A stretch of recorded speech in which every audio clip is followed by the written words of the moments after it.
In the autumn of 1887, in the high meadows of the Montana Territory, travelers on the valley road saw something that made them pull their horses to a stop. They saw a boy. Couldn't have been more than 18. Digging. Not digging a well or a root cellar next to a half-built cabin. He was digging under the exposed roots of a colossal, upturned spruce tree. The tree had fallen years ago, its massive root ball torn from the earth, creating a vertical wall of soil and tangled wood 10 feet high. To anyone watching, the boy looked like he was trying to burrow into the ground. He looked like he'd lost his mind. The whispers started at the trading post. They said the boy, Leo Brandt, was building his own grave before the snows came. They called him the Mole Boy, the Root Rat. They said he was touched by loneliness, or maybe just plain foolish. And when the winter of 1888 hit, a winter still spoken of in hushed tones as the Great White Death, that crazy hole in the ground would prove the difference between survival and surrender. If you want to hear the number that made the territory's most experienced builder go silent, stay until the end. What did this outcast teenager understand about heat, earth, and wind that every seasoned homesteader in the valley had missed? If you're new here, hit that subscribe button and drop a comment to let us know where you're watching from. We love seeing how far these stories travel. Leo Brandt wasn't trying to revolutionize anything. He was an 18-year-old orphan with 57 cents in his pocket, trying not to freeze to death. He had arrived in the valley 2 weeks before, walking beside a freight wagon, having been put out by his uncle in the next county. The parting had been brief. "You're of age," his uncle had said, not unkindly, but with a firmness that left no room for argument. "It's time you made your own way. The world doesn't owe you a living." Leo hadn't argued. He just nodded, took the worn canvas pack with his few belongings, and started walking east. His only real work experience had been a 6-month stint the year before with a railroad survey crew, deep in the Bitterroot Mountains. It was brutal work, but it was there he'd met a man named Finnegan, an old Irish engineer who'd spent 40 years laying track across the continent. Finnegan wasn't a fancy, educated engineer. He was a man of mud, rock, and physics learned the hard way. He'd point to a cut in a hillside and tell Leo, "The earth has its own temperature, boy. Go 10 feet down, and it's the same in July as it is in January. The planet itself is the best blanket you'll ever find." He'd shown Leo how to dig a proper drainage ditch, how to read the flow of water not just on the surface, but under it. "Water is your enemy," Finnegan would rasp. "It steals heat faster than any wind. Stay dry and you stay alive. Remember that." Leo remembered. When he staked his small claim on a piece of marginal land nobody else wanted, he knew a traditional log cabin was impossible. He had no money for milled lumber, no time to fell and cure dozens of trees, and no team of horses to drag them. He had an axe, a shovel, and a strong back. His first week was a desperate search for a natural advantage. He walked every inch of his 160 acres. He saw the prevailing winds came from the northwest, howling down from the high peaks. He saw the way the snow piled into deep drifts on the lee side of hills. And then he saw the tree. It was a giant, a monarch spruce that had been toppled by a windstorm a decade prior. Its root ball was a magnificent wreck, a vertical shield of earth, stone, and thick, gnarled roots facing directly into the northwest wind. The ground behind it was sheltered, protected. Standing there, Leo could feel the wind's power break against that earthen wall. He remembered Finnegan's words, "The planet itself is the best blanket." He wasn't looking at a dead tree. He was looking at a foundation and a roof already built. His plan was simple, brutal, but simple. He wouldn't build on the land. He would build in it. The work began the next morning. It was a sight that baffled anyone who passed by. He didn't clear the ground. He started digging directly behind the root ball, using its vertical face as the back wall of his shelter. He dug down 5 feet. The topsoil gave way to dense, rocky clay. Every shovelful was a battle. He wasn't just making a hole, he was shaping a space. He excavated an area roughly 10 feet by 12 feet, leaving the earth walls as straight as he could. Now here's where the quiet genius of it started. He knew what Finnegan had said about water. A hole in the ground would become a cold, muddy tomb, if not managed correctly. So he spent 2 full days digging a trench a foot wide and a foot deeper than his floor, around the entire perimeter of the pit. He filled this trench with coarse gravel and rock he hauled from a nearby creek bed. This was a French drain, a simple, ancient technique. Any water seeping through the soil would hit the trench and be channeled away downhill, through an outlet pipe he fashioned from hollowed-out logs. His floor would stay bone dry. For the roof, he didn't have lumber, but he had the forest. He used the fallen spruce itself, limbing the massive trunk and cutting the logs into 13-foot lengths. These would be his rafters. He laid them from the top of the earthen bank at the front of his pit, sloping up to rest on the solid mass of the root ball at the back. He spaced them 2 feet apart, creating a sturdy, if uneven, frame. He wove a thick mat of smaller branches and pine boughs between them, creating a dense lattice. Then came the insulation. He hauled load after load of dry pine needles and moss, packing it a foot thick over the lattice. On top of that, he laid the sod he had carefully saved when he first started digging. He placed the squares of turf grass side up, fitting them together like a puzzle. When he was done, the roof looked less like a roof and more like a small natural hillock rising gently to meet the ancient root ball. From the front, the only signs of a dwelling were the low opening for a door and a single, small square cut for a window. The door itself was his most prized possession. He'd found it at the trading post, a damaged freight reject with a split panel. The owner, a man named Miller, sold it to him for 25 cents. Leo spent an evening carefully repairing it with scraps of tin. He built a heavy frame for it, angled inward, so that pressure from the outside would only seal it tighter. But the final piece was the most critical: the chimney. A simple hole in the roof would be a disaster.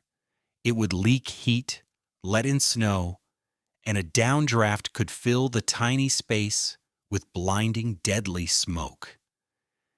He'd seen men in the railroad camp struggle with this. Leo built his fireplace out of carefully selected flat river stones. Mortared with a clay and grass mixture, he baked in the sun until it was hard as brick.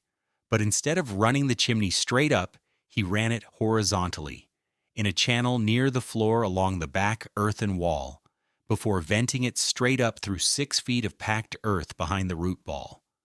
This was the masterstroke. The long, horizontal flue would force the hot smoke to travel, releasing its heat into the surrounding earth wall. That wall would become a thermal mass, a giant, slow-release radiator. The earth itself would be his heater, long after the fire died down to embers.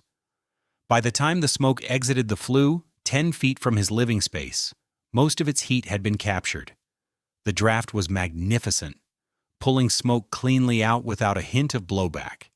He finished in late October, just as the first flurries of snow began to dust the high peaks. The shelter was almost invisible. It looked like a natural feature of the landscape, a burrow. From the valley road, it was just a strange lump at the base of a deadfall. Total cost: 25 cents for the door, and 3 weeks of relentless, back-breaking labor. As he stood back and looked at it, he felt a flicker of pride. It was small. It was strange. But it was solid, and it was his. He wasn't prepared for the ridicule. That started before the first real snow, and when neighbors saw it, they didn't see engineering. They saw desperation. They saw a boy digging a hole like an animal. The mockery began as a trickle, then became a flood. The first to visit was Silas Croft. Croft ran the sawmill and had built nearly half the cabins in the valley. He was a good man, honest and fair. But he believed in square corners and plumb lines. He built things the way his father had, the proven way.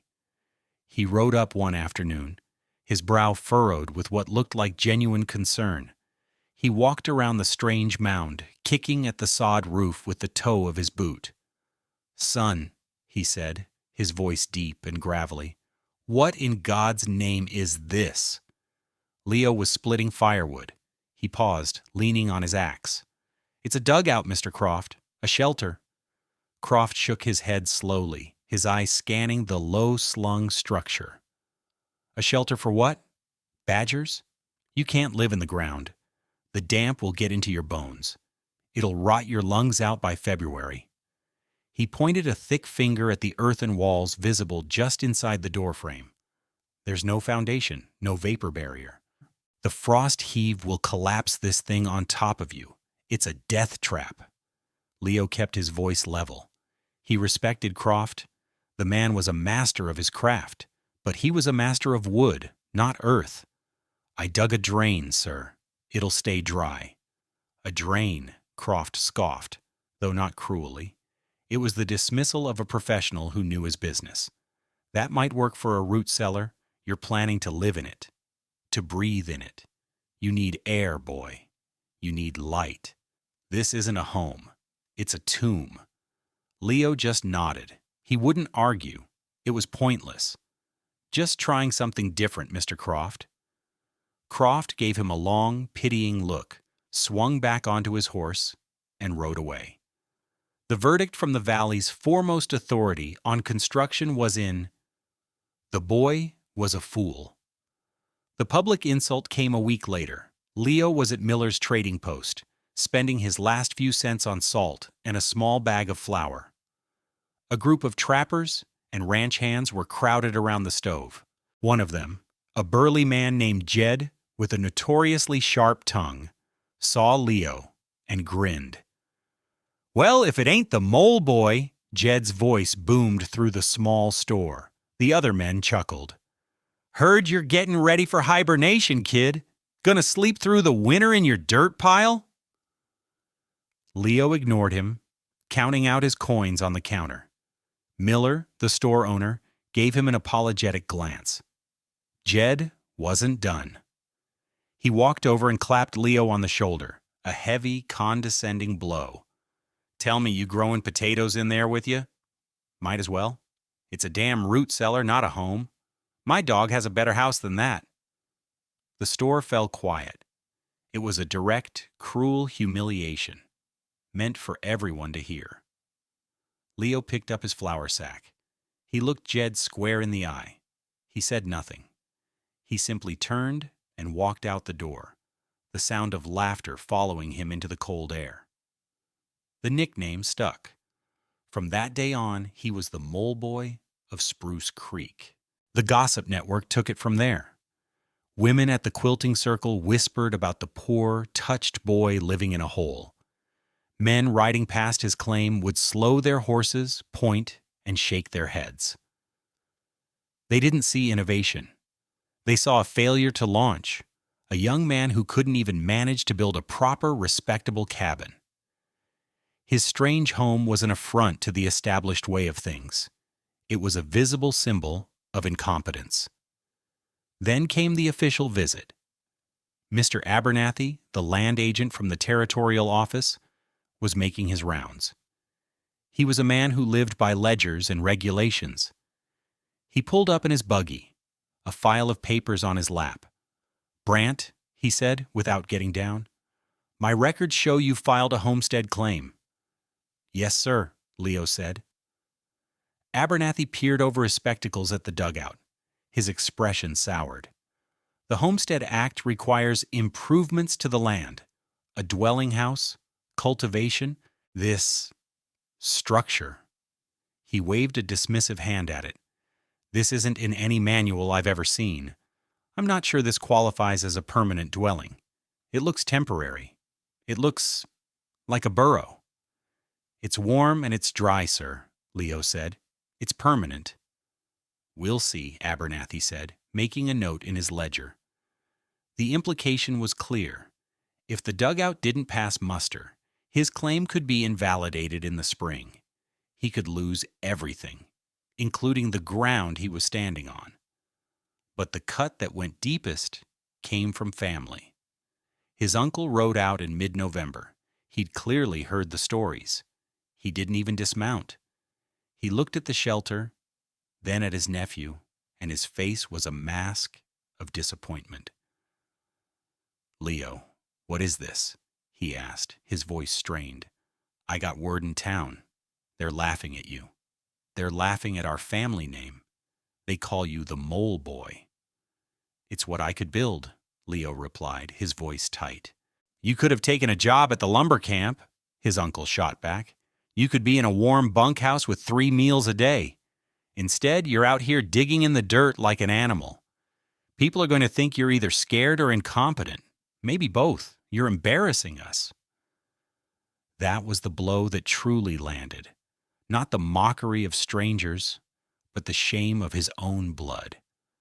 "I'm not trying to impress anyone," Leo said, his voice barely a whisper. "I'm trying to keep my family warm." He stopped, catching himself. He had no family to keep warm but himself. The slip of the tongue hung in the cold air between them. "I'm trying to stay alive." His uncle just stared at him for a long moment, then shook his head, turned his horse, and left without another word.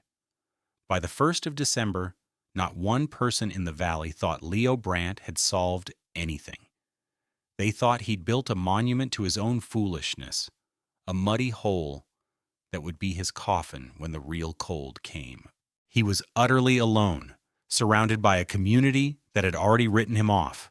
Stay with me, because what happened next didn't just prove Leo right, it changed how people in that territory thought about survival itself. Then January came, and it brought the kind of cold that separates theory from reality.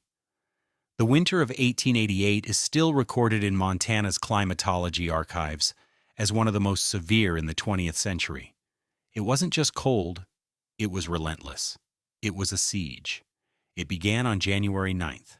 The temperature dropped to -18 overnight. By January 12th, it was -31. The wind began to blow, a steady, vicious gale from the northwest, the very direction Leo's shelter was built to defy. On January 14th, the thermometer at the trading post bottomed out at -38 degrees Fahrenheit. With the wind chill, the effective temperature was below -60, and it stayed there. For 11 consecutive days, the thermometer never once climbed above zero. The snow came with the wind. It wasn't a gentle, blanketing snow. It was a horizontal blizzard, fine and sharp as sand, driven by 50-mile-per-hour gusts. It blasted through the smallest cracks in cabin walls. It buried fences, then sheds, then entire wagons. Drifts piled up 10, 15, 20 feet high. The valley disappeared under a sea of white. For the homesteaders in their conventional log cabins, it was a nightmare. The community began to break down under the strain. The Colby Ranch, with its big, well-built house, was burning through 2 cords of prime, seasoned hardwood every week, and their front parlor was holding at 42 degrees. The family lived in a single room, huddled around the stove. Silas Croft, the builder, was working day and night. Not building, but trying to keep his own family from freezing. His expertly chinked walls were no match for the wind. That wind doesn't just chill air. It strips heat directly from walls through convection. He stuffed rags and horsehair into every crevice, only to find them frozen solid an hour later. His woodpile, which he thought would last till April, was vanishing at an alarming rate. For families with unseasoned or wet wood, it was even worse. Green wood has a high moisture content. A log that's 50% water by weight requires thousands of BTUs of energy just to boil that water off before the wood itself can produce any usable heat. They were burning fuel just to make steam, filling their cabins with a damp, chilling smoke that couldn't find its way out of snow-clogged chimneys. The Williams family, 2 miles down the road, had their chimney plugged completely. They spent 2 days in a smoke-filled 35-degree cabin before the father managed to climb onto the roof in the blizzard and clear it, nearly freezing to death in the process. Livestock began to die. Cattle, even the hardy ones, froze standing in their lean-tos. Chickens were found as solid blocks of ice on their roosts. Children grew sick, their coughs echoing in the cold, drafty rooms. Desperation set in. The Peterson family started burning their furniture. First a chair, then a chest of drawers, then the boards from their loft. They were burning their future to survive the present. And then, during the brief lulls when the wind died down enough to see across the fields, people started noticing the mole boy's place, or rather, what they didn't see. They saw no frantic activity. They saw no desperate figure fighting his way to a woodpile. They saw a thin, almost lazy curl of white smoke rising from the flue pipe behind the root ball. The smoke rose straight and clean, a sign of a good, hot fire and a perfect draft. The rest of the shelter was just a smooth, unremarkable drift of snow. It looked peaceful. It looked quiet. On the 10th day of the storm, Miller, the store owner, was looking through his spyglass from the second floor of the trading post. He scanned the valley, checking for signs of life, for chimneys that had gone cold. He swept past the Colby Ranch, the Williams place, and then he focused on Leo's claim. And he saw something that made him call his wife. Leo Brandt was outside. He was splitting firewood. He was in his shirt sleeves. Not a coat. Not a heavy jacket. A simple wool shirt, sleeves rolled to the elbows. He worked for 10 minutes at a steady, unhurried pace, then gathered an armful of wood and disappeared back into his mound of snow. Miller lowered the spyglass, a look of profound confusion on his face. In a world where every other man was fighting a desperate, losing battle with the cold, the mole boy was comfortable. Stay with me, because the number that came out of this shelter didn't just surprise the valley. It defied the laws of physics as they understood them. The breaking point for Silas Croft came on January 23rd. The blizzard had finally eased, but the cold remained. A deep, predatory cold that felt like it would never leave. He'd heard that the Williams' youngest child was dangerously ill with pneumonia, and that the family was down to their last few logs. He loaded his sleigh with a half-cord of his own precious firewood, an act of profound generosity in a time of scarcity, and set out to help. On his way back, exhausted and chilled to the bone, he decided to stop by Leo Brandt's place. It wasn't a social call. It was a grim duty. He was sure the boy was dead. No one, especially not a teenager alone, could survive this kind of weather in a makeshift hole in the ground. He expected to find the entrance drifted over, the inside cold as a tomb. He felt a pang of guilt. He, the master builder, had scoffed at the boy. He should have insisted Leo take shelter in town. He trudged through the deep snow to the low-slung door. It was clear of drifts. He knocked. There was no answer. He knocked again, harder. "Brandt, you in there?" He waited a moment, then, fearing the worst, he lifted the latch and pushed the door open. The warmth hit him first. It wasn't the scorching, dry heat of an overstoked stove. It was a gentle, pervasive warmth. It hit him like stepping from January into a mild October afternoon. He blinked, his eyes adjusting to the dim light from the single small window and the soft glow of the fire. The air smelled of clean wood smoke and earth, not dampness or mold. It was bone dry. Leo was sitting at a small, rough-hewn table, mending a piece of leather harness. He looked up, unsurprised. "Mr. Croft," he said calmly. Silas was speechless. He stared around the small, cave-like space. The earthen walls were smooth and dry to the touch. The stone fireplace radiated a steady, pleasant heat. Leo was wearing a simple shirt and trousers. Not coats, not blankets, normal clothes. Silas's own family had been bundled in every layer they owned for 2 weeks. His builder's mind started processing the impossible data, the lack of drafts, the quality of the air, the sheer, unbelievable comfort. "Everything all right, son?" Silas finally managed, his voice hoarse. It was the stupidest question he'd ever asked. "I'm fine, Mr. Croft. Managing fine." Leo's reply was simple, without a trace of triumph. Silas's gaze fell on the woodpile stacked neatly against one wall. It was shockingly small. "How are you on fuel?" he asked. "I can spare a little." "I'm all right," Leo said. "I'm burning maybe a quarter quart a week, a little less." Silas stared at him. A quarter quart a week? People were burning half a quart a day just to keep from freezing. The Colby Ranch was going through fuel 8 times faster than this boy in a hole in the ground. It was impossible. It made no sense. His eyes found the thermometer. It was an old, cheap one, nailed to a wooden post that helped support the roof. He stepped closer, squinting in the dim light. He had to read it twice to believe it. The mercury sat clearly, undeniably, at 58 degrees Fahrenheit. 58 degrees? Let that sink in for a moment. Silas Croft had left his own expertly built home an hour before, a home where his wife and children were huddled around a roaring fire. The temperature in their main room was 41 degrees. This dugout, this mocked and ridiculed burrow, was 17 degrees warmer, while burning a fraction of the fuel. The impossible number wasn't just the 58 degrees on the wall. It was the differential. Outside, the air was a life-threatening minus 40 degrees.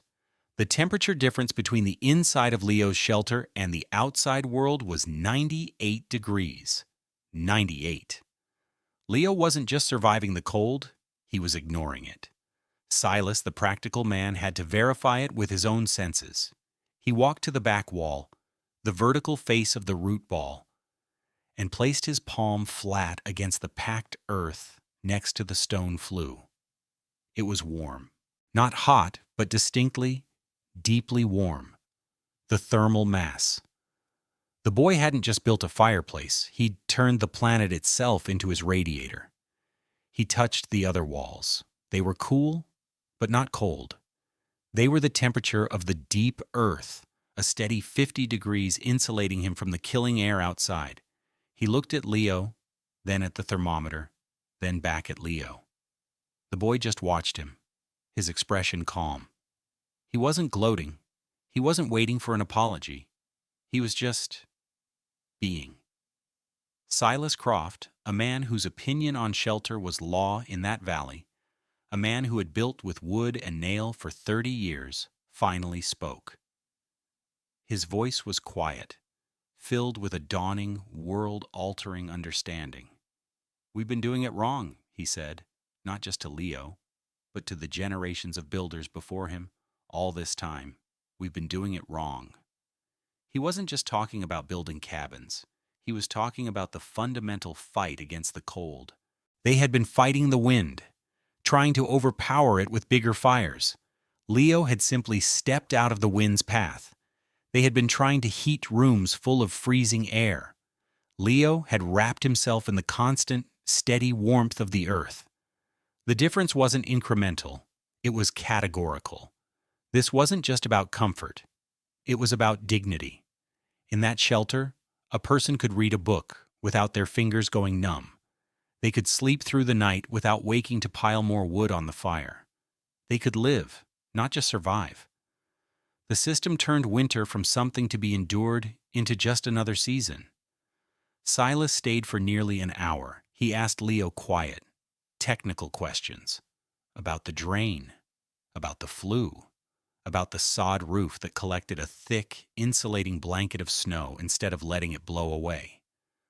Leo answered simply, explaining what he'd done and why. He didn't mention Finnegan. He didn't present himself as an expert. He just laid out the facts. When Silas finally left, he was a different man. The world he understood, a world of post and beam and chinked logs, had been turned upside down by an 18-year-old boy and a hole in the ground. The vindication wasn't loud. There was no cheering. It was a quiet, earth-shaking moment of revelation in a 58-degree dugout, while the world outside remained 98 degrees colder, and word of it was about to spread like wildfire. By the end of January, half the valley knew something impossible was happening at the Brant claim. Silas Croft wasn't a gossip, but when a man of his standing starts questioning 70 years of building tradition, people listen. He didn't talk about the boy being a genius. He just stated the numbers. 58 degrees inside, minus 40 outside.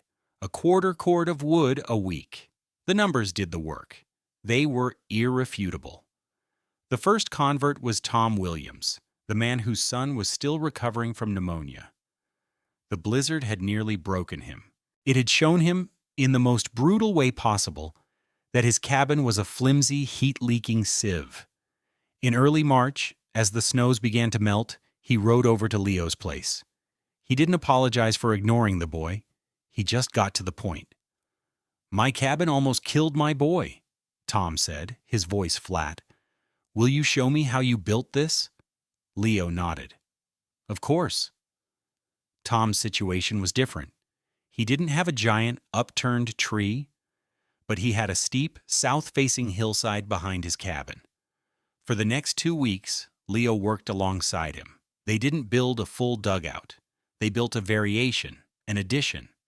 They excavated into the hillside, creating a 10 by 10 room that opened into the existing cabin.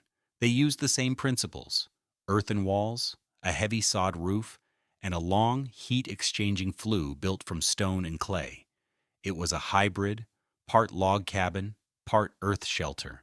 The next winter, the Williams family lived almost entirely in that new, warm room, their wood consumption cut by more than half. The boy never got sick again. That was the beginning. By that summer, 7 families had built some form of earth-sheltered addition or root cellar living space. By the following winter, the number was 19. They were called Brant's burrows, or dugout rooms. Each one was a testament to the quiet teenager who had refused to freeze. Mr. Abernathy, the land agent, returned in the spring. He came with a calibrated thermometer and a healthy dose of skepticism. He measured the interior temperature, the exterior temperature, and the humidity. He inspected the drainage and the flue. He spent an entire day documenting the structure, sketching its design, and taking meticulous notes. Leo showed him the small ledger he'd kept all winter, with daily entries for temperature and fuel consumed. This wasn't luck. It was data. Abernathy left a changed man. His official report to the territorial office didn't just validate Leo's claim. It included a detailed appendix on the design and efficiency of the subterranean dwelling of Spruce Creek. It was published in an agricultural bulletin the next year, spreading the idea across the territory. The design was adapted. In the plains, where there were no hills, settlers learned to dig down and use thick sod blocks for the exposed walls. In rocky terrain, they incorporated stone. The core principles, using the Earth's thermal mass, protecting from wind, and capturing flue heat, remained the same. What Leo Brant had built in 1887 anticipated by nearly a century what building scientists would rediscover and call passive solar design and earth-sheltered construction. Leo never sought fame or money for it. When people asked him how he'd come up with it, he'd just shrug. "It isn't new," he'd say. "It's just correct. The earth is warmer than the air." He never once mentioned the mockery, never said, "I told you so" to Jed or any of the others. He didn't have to. Their warm, efficient shelters, built with his guidance, were statement enough. The original dugout at the base of the giant spruce, stood for over 50 years. Leo eventually built a proper house nearby, but he always maintained the shelter, using it as a workshop. Travelers would sometimes stop, and he'd show them the place that had saved him, the quiet, humble burrow that had proven warmer and safer than any house in the valley during the Great White Death of '88. The frontier didn't reward stubbornness or tradition for its own sake. It rewarded what worked.